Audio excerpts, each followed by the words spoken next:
Howdy y'all, Fuzzy Biker here at the Fuzzy Biker Garage, or actually the Fuzzy Biker driveway, but look what's in the driveway today. That is a Royal Enfield 650 Scrambler Scepter? Scrambler Scepter? Is that a thing? Machine. I got that at Baxter Cycle today. We're going to be able to put a couple hundred miles on that over the next few days. Just a beautiful machine. It's a little more old school looking than the last one we had. It's really got some good style, I think. Well, let me kind of go through the basics here. It's a 650 parallel twin, 648cc parallel twin, 4-valve per cylinder, air-cooled, oil-cooled. This one has a Stinger 2-in-1 exhaust by Tech. Very nice exhaust. I think the baffle is, maybe it's still in there. It's pretty loud though, I'll tell you that. It's got a 6-speed transmission, and if you all follow me, you know that I think this engine and transmission combo is just amazing. Just a beautiful machine.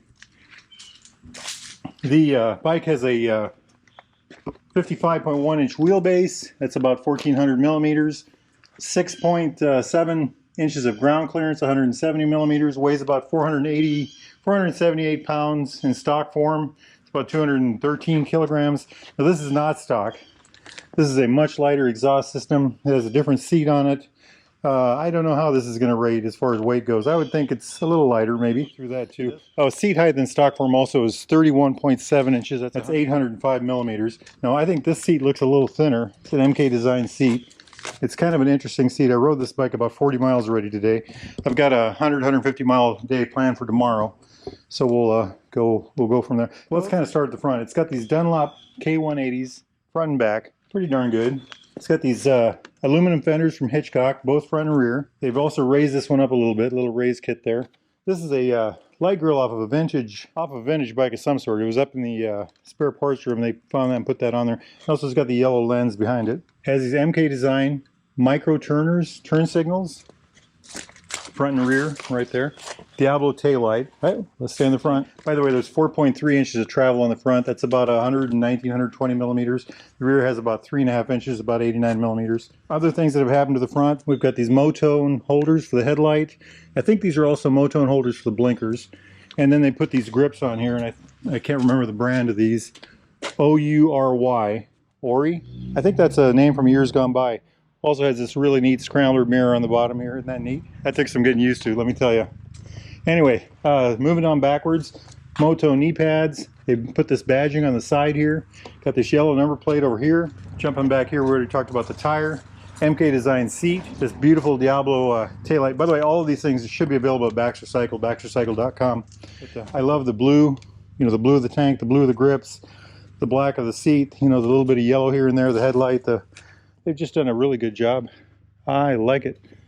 And they've got a bash guard down there, the Royal Enfield bash guard, aluminum plate flash guard. Really a nifty thing. It's just starting to sprinkle here. I don't know if you guys can see that on the camera. I was trying to get this in before that happened. So a little bit more about the bike. She's got aluminum rims, spoke tires in the front, both front and rear. Over here we've got a 320 millimeter floating disc with a 2-piston Vibri.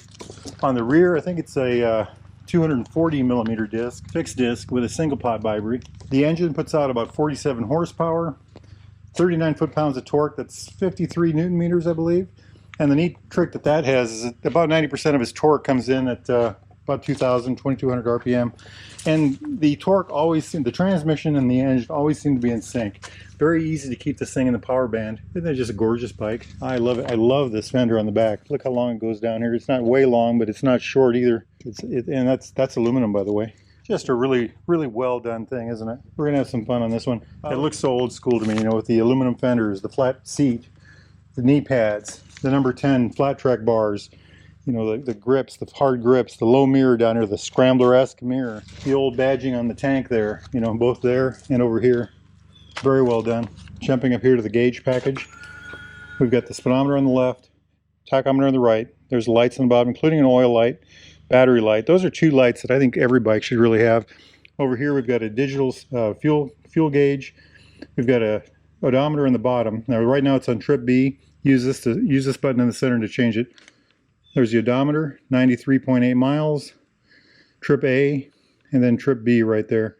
I like the simplicity of the dual gauge package. I like the chrome ring around it. It looks very old school. It goes very well with the rest of the style of this bike. Very good. Hey, let's take a look at that headlight. That's kind of got that yellow tint. Now I know GoPro has a hard time looking at bright lights. I don't know if you guys can see it with their little raindrops on there. Anyway, pretty nifty, huh? I like it. I like the whole package. It's modern Scrambler, modern motorcycle, reliable, dependable, 3-year warranty out of the box.